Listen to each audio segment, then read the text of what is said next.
तो आज 2 तारीख महीना 6 2022 नीलकंठ स्थान डॉक्टर भीमराव रामजी अम्बेडकर विद्यालय खंद्रा पोस्ट खंद्रा भाया उखड़ा 711363 बीडीओ ऑफिस और police station Andal sub divisional office Durgapur district Paschim Bardhaman West Bengal near by Lord Shiva temple Nilkanth स्थान।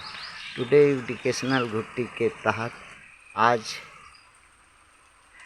तारीख 2 महीना 6 2022 कक्षा 5 से लेकर 12 तक एक्सटर्नल वीकर सेक्शन के लिए आज का प्रश्न है दोषी कौन। दोषी खोजना है, दोषी को बताना है कौन है। अन्याय, अत्याचार, शोषण, वंचित, सत्ता, संपत्ति, रोजगार, शिक्षा, अवसर, अपमान, गैर बराबरी, ST SC OBC माइनॉरिटी के लोगों पर होता है। इसका दोषी कौन है? तो इसका उत्तर है एक ही उत्तर है, खुद ST SC OBC माइनॉरिटी के लोग। अब क्यों ST SC OBC माइनॉरिटी के ही लोग दोषी हैं और कोई नहीं? अत्याचार सहने वाला अत्याचार करने वाला से ज़्यादा पापी है और इस वर्ग का लोग अत्याचार सह रहा है, कभी विरोध कभी रास्ता नहीं खोजता। डॉक्टर भीमराव रामजी अम्बेडकर ने बहुत परिश्रम करने के बाद अपना त्याग बलिदान दे करके एक रास्ता सुझाया, सुगम, संवैधानिक, वो वोट का राइट दे करके। यह ऐसा प्रश्न आया है कि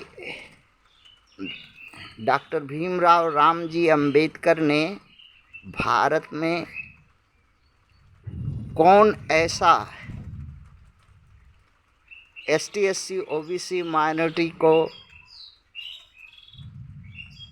हक दिया, कौन बड़ा सा हक दिया, ऐसा प्रश्न UPSC वगैरह आया है। इसलिए इसको एक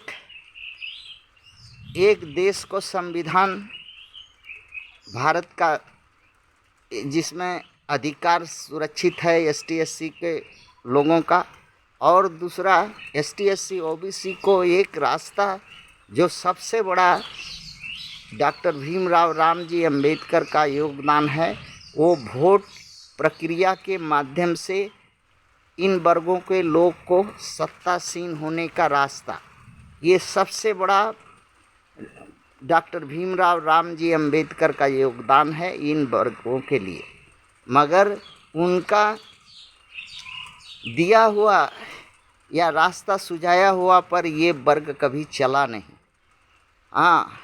न एक संगठन, न एक पार्टी, न एक सीट पर एक कैंडिडेट, आपस में लड़ना झगड़ना और हार आज तक इग्गी दुग्गी, यहाँ तक कि बूथ लेवल पर, पंचायत लेवल पर सदस्य नहीं हैं इन ST SC OBC माइनॉरिटी के।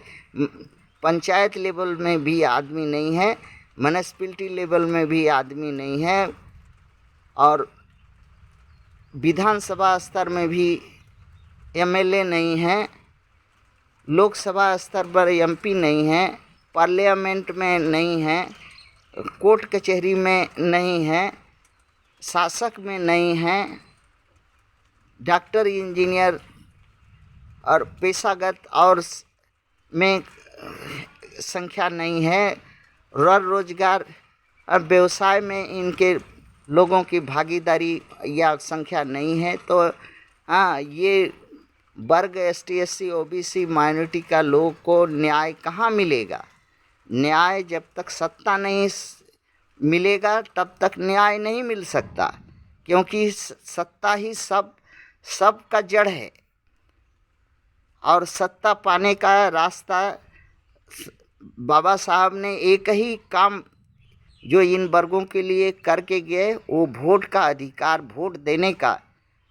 किंतु उस अधिकार का इस वर्ग को जो है वोट को सावा कूदो समझ करके फेंक देता है और या शत्रु पक्ष को दे देता है, जो उसको जीतने के बाद लातियाते रहता है। और जो है दूसरा रास्ता ये भी हो सकता है कि अगर संविधान सम्मत या वोट के माध्यम से हक नहीं मिलता है तो लड़ाई इन वर्ग के लिए संभव नहीं है, क्योंकि इस वर्ग के एसटी एससी ओबीसी माइनॉरिटी के लोगों को शरीर में जो रीढ़ की हड्डी होती है वो रीढ़ की हड्डी नहीं है इनके शरीर में। ये केचुआ समाज है, ज़मीन पर रेंगता है, ये वो वाला समाज है। इसलिए ये लड़ाई के माध्यम से हक हुक्का पाएगा ऐसा कभी असंभव है, और कभी ये वर्ग सोच ही नहीं सकता और कर ही नहीं सकता। थैंक्स।